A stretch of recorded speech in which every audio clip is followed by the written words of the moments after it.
بسم اللہ الرحمن الرحیم۔ حضرت انس رضی اللہ تعالی عنہ ارشاد فرماتے ہیں کہ رسول اللہ صلی اللہ تعالی علیہ وسلم نے ارشاد فرمایا جو جوان کسی بوڑھے بزرگ کا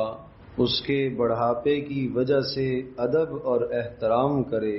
تو اللہ تبارک تعالی اس جوان کے بوڑھے ہونے کے وقت ایسے بندے کو مقرر اور متعین کرے گا جو اس وقت اس جوان جو اب بوڑھا ہوا ہے اس کی خدمت بھی کرے اور اس کا ادب اور احترام بھی کرے۔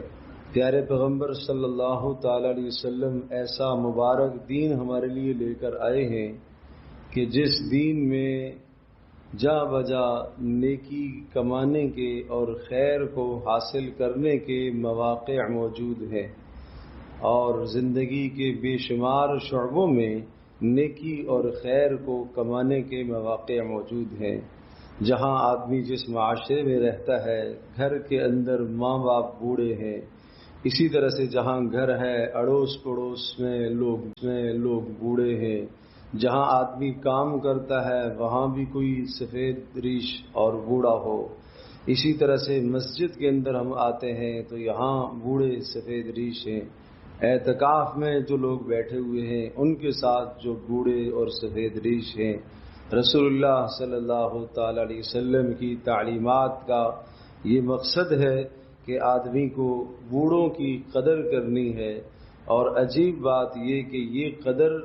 ایسی ہے کہ اس پر دنیا میں بھی اللہ پاک اجر عطا کر رہا ہے کہ جو آدمی کسی بوڑھے کی بڑھاپے کی وجہ سے خدمت کر لے اور اس کا ادب اور احترام کرے اور یوں کہے کہ اس کے سفید بال ہیں، یہ اسلام میں بوڑھا ہو گیا ہے، یہ اللہ کے یہاں پسند ہے، اس کی تو دعائیں بھی اللہ کے ہاں قبول ہوتی ہیں، اور آدمی یہ تصور کرے کہ اس کی تو نیکیاں بھی مجھ سے زیادہ ہوں گی، اس کی تو نمازیں بھی مجھ سے زیادہ ہوں گی، اس لیے کہ یہ عمر میں مجھ سے بڑا ہے۔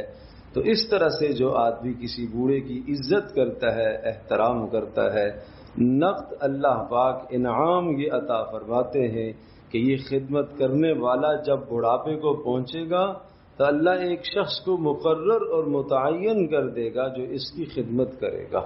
اصل اللہ پاک تو اجر آخرت میں اس کو دیں گے،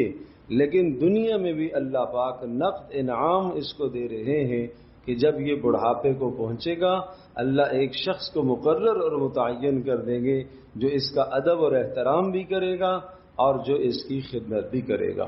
یہاں ایک بات ذہن نشین فرما لیجیے، بغیر نیت کے، بغیر سوچے سمجھے